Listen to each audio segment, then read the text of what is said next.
When you hear the word pageant, uh, probably some pretty specific images pop into your head, right? Definitely. Glitz, glamour, maybe a certain kind of contestant. Exactly. But get this. What if I told you about a system where people taking part ranged from, like, 5 months old all the way up to 75? Wow. Yeah. Okay. That's that's different already. Right. And not just that, but it has people involved from all over the world, different continents, and puts this huge focus on community work. Okay, that really does challenge the usual picture. It makes you wonder, what's behind that kind of structure. Well, that's exactly what we're going to dive into today. We're unpacking the Miss and Mr. American Nation system. And it's interesting because this system seems almost designed to push against those typical pageant ideas. Totally. And it actually came onto our radar because one of you listening was curious about, modern leadership development, global impact stuff. And this pageant, well, it sits right there. That intersection of leadership, impact, and, well, pageantry. It's an unusual mix. Yeah. So we've got two main sources we're looking at. First, there's an audio interview with the founder, Dr. Krystal Okeke'Chanchangi. That's from the Behind the Crown podcast. Okay, so we get to hear her perspective directly. Right. And second, there's a written interview, goes into more detail, published in World Class Beauty Queens magazine. So the magazine piece probably gives more of maybe the nuts and bolts, the structure and impact. Exactly. They complement each other nicely. The podcast gives you her voice, her initial sort of vision. The magazine lays out the origins, the values, the impact they're trying to make in a bit more depth. Got it. So our mission for this deep dive is basically to pull out the key stuff from these sources about this unique system. We want to understand, what are they aiming for, how is it set up, and what kind of impact is it actually having? And moving beyond just the surface level, the usual pageant stereotypes. Precisely. It sounds like it's trying to carve out a really different path. Yeah, it does. And it seems like the starting point for understanding that path is the founder herself, Dr. Krystal Okeke'Chanchangi. Her background seems pretty key. Oh, absolutely. She was born in Chicago, right, but then raised mostly in Nigeria. And she speaks Hausa and Igbo fluently, so a really rich multicultural background from the get-go. That kind of cross-cultural upbringing must provide a unique perspective. I think so. And here's what I find really interesting. Before she started this system, she was actually in pageants herself. She was Miss Illinois USA Universal back in 2016, for instance. Ah, okay. So she's seen it from the inside. Yeah. That firsthand experience, it probably gave her a clear idea of what worked, but maybe also what she thought was missing. That seems to be exactly it. Based on the interviews, her own time competing seems to have sparked this desire for, like, way more representation, more diversity. And not just ethnicity, I'm guessing. No, exactly. She talks about gender, age, size, nationality, a much broader scope. And she also felt, apparently, that there needed to be more focus on mentorship, on helping people grow individually. Rather than just the crowning moment. Yeah. She felt maybe sometimes that took a backseat in other systems she experienced. So that leads to the why, doesn't it? Yeah. Why start Mr. American Nation in 2017? What was the gap she saw?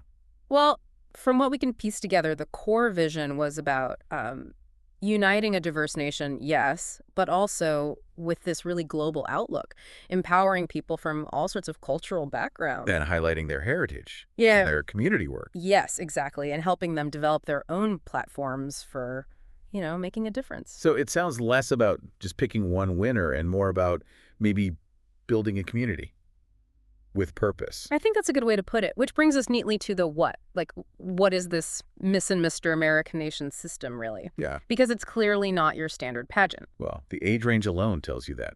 5 months to 75 years. That's vast. It really is. And it's reach, too. It's not just U.S.-based. They have people involved from the USA, Nigeria, Benin, India, China, Afghanistan, Mexico. Wow. That's a genuinely global footprint. It says a lot about wanting real inclusivity, doesn't it? Recognizing potential everywhere. It does. And both sources really hammer home this point that they see it as more than a pageant. They keep calling it a movement focused on leadership, on advocacy. Okay, if it's about leadership and advocacy, how do they judge people? What are the criteria if it's not just about, how you look in a gown? Right, good question. So there are 5 categories, and they're all weighted equally at 25% each. And listen to what they are. Good. Community service, that's 25%. Cultural presentation, another 25%. Then evening gown or suit elegance, that's also 25%. People's choice, 25%. And finally, fitness, 25%. Huh. Okay, so community service and cultural presentation carry just as much weight as the evening wear part. Yeah. That tells you a lot, doesn't it? It really does. It shows that what you do in your community and how you represent your culture is considered just as important as maybe the more traditional pageant stuff. It feels much more holistic. Yeah, a really comprehensive way to look at someone. So then the how. How does the system actually try to build these leaders they talk about? Is it just the competition itself? It seems like it's more of a longer term thing. The whole preparation process is apparently about a year long. And then the title holders, once they win, they spend 8 months working specifically on their individual platforms. 8 months after winning, that's significant. Yeah. And Dr. Krystal herself apparently provides individual mentorship to them during that time. That focus on, the long game, the individual support, Hmm. it suggests they're really invested in the people, not just the titles. Goes way beyond that one night on stage. Definitely. And a huge part of that development is service. They really emphasize philanthropy. It's actually a requirement contestants have to volunteer with at least 4 different charities during their time as title holders. 4 charities. Wow. That's not just a token gesture then. That's real active participation, making them walk the walk, basically. Exactly. It's not just about having a platform, it's about doing something. And Dr. Krystal leads by example here, too. She actually started 2 NGOs. Oh, really? What do they do? There's the American Nation Multicultural World Foundation and the Africa Multicultural World Foundation, and they do things like providing meals, clothes, even funds for education. They run monthly grocery giveaways in the U.S. and in Nigeria, too. So the founder herself is deeply involved in this kind of direct community support. That must set the tone for the whole organization. You'd think so, yeah. It reinforces that giving back is central. Another really strong theme is culture. We mentioned the global reach, and apparently almost all their title holders come from multicultural backgrounds. Which makes sense given the name and the founder's background. Right, and they actively encourage cultural stuff. There are cultural tasks, and the national event has a big cultural costume contest, but they emphasize things like cultural appropriateness, elegance, even language use within that. That's interesting. So it's not just costumes, it's about understanding and respect, too. Yeah. In a world that's so connected, celebrating different heritages like that feels really relevant. Yeah, it does. And it's not all super serious platform work either. They organize a lot of events that sound pretty fun, but also impactful. Look at what kind of things. Well, multicultural fashion shows for kids in Chicago and Vegas, toy giveaways. They do a Breakfast with Santa event, Halloween fashion shows, cultural photo contests online, and those free grocery giveaways we mentioned earlier. So lots of community engagement opportunities for the title holders, Mm. but also events that just seem to celebrate diversity and bring people together. Exactly. And all this work, this different approach, it's starting to get noticed. They've had Yeah. press in places like CBS, ABC, the Chicago Tribune, and of course, World Class Beauty Queens magazine, where one of our sources came from. That kind of media attention is important, right? Yeah. It helps get their message out, shows people what their title holders are actually doing, gives them a bigger platform. For sure. And the title holders themselves have some really impressive achievements. People are becoming brand ambassadors. They're walking in New York Fashion Week, getting community awards. Some have even landed their dream jobs through the connections and skills they gained. Any specific examples stand out? Yeah, quite a few, actually. There's a Queen Aliyah Shri. She was recognized by the U.S. House of Representatives for her community work. Queen Sharon Chester has been on major news networks and is a brand ambassador. Okay, wow. Real recognition. Uh-huh. And Queen Oriane, her platform is called Beauty with Autism, and that got featured on Fox News. And Queen Gloria Jadanu, she's done extensive missionary work over in Africa. Those are tangible examples, aren't they? It shows how the system seems to be helping people not just achieve personal goals, but also to really champion causes and make a difference. It really does. And, hearing Dr. Krystal talk about women's empowerment, it's quite specific. She defines it as like women genuinely supporting and lifting each other up without jealousy, helping others rise while being secure in your own power. That really emphasizes collaboration over competition, doesn't it? Which seems to fit the whole ethos we've been talking about, mutual support. Yeah, exactly. And looking ahead, they've got big plans. They want to expand more, inspire more people, build an even stronger community feeling, develop more leaders, obviously, and really push the advocacy for those individual platforms. So it's not static.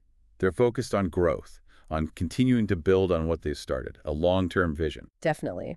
And when Dr. Krystal talks about the legacy she wants to leave, It's pretty powerful. She says she wants to be remembered as a leader who, believed in the impossible, set a positive example, helped unite a diverse nation, and empowered leaders all around the world. That's quite a mission statement. It really sums up those core values: ambition, inclusivity, leadership development that seem to drive the whole system. So, yeah, wrapping up this deep dive, a few things really jump out, I think.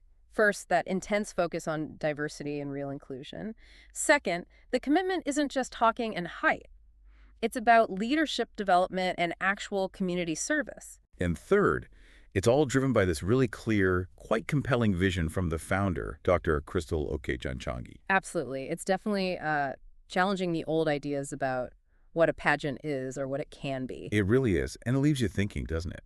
Considering this kind of multifaceted approach, the diversity, the focus on skills and service, the community aspect, how could principles like that be applied in other areas, maybe areas you're involved in? That's a great question. Yeah, like what could happen if more platforms in any field really prioritize those values: representation, growth, contribution, the way the Miss and Mr. American Nation system seems to be trying to do in its own sphere?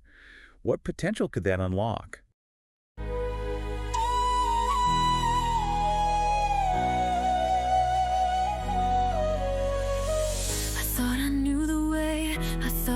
It straight, but the path I chose led me to this twisted state. Every step I take, the shadows start to sway. I'm lost inside the maze, can't seem to find my way. Caught up in the spiral, spinning round and round. Every turn I make, I'm falling to the ground. A tangled web of thoughts, I can't seem to unwind. This twisted world I'm in is messing with my mind. Twisted like the vines that grow around my heart, tearing me apart, leaving every scar. I'm twisted in the night, wrapped up in the dark, trying to break free, but I don't know where to start. Twisted, oh, I'm twisted. The mirror shows a face I barely recognize, a stranger looking back with haunted hollow eyes. The truth is twisted up, I can't tell what is real. Lost inside a dream that I can't help but feel. Caught up in the spiral, spinning round and round. Every turn I make, I'm falling to the ground. A tangled web of thoughts, I can't seem to unwind. This twisted world I'm in is messing with my mind. Twisted like the vines that grow around my heart, tearing me apart, leaving every scar. I'm twisted in the night, wrapped up in the dark, trying to break free, but I don't know where to start. Twisted, oh, I'm twisted. I reach out for the light, but it's too far away. The more I try to fight, the more I seem to stray. Caught in the confusion, I'm tangled in this fate, but somewhere in the madness, I'll find my way to break. Twisted, oh, I'm twisted.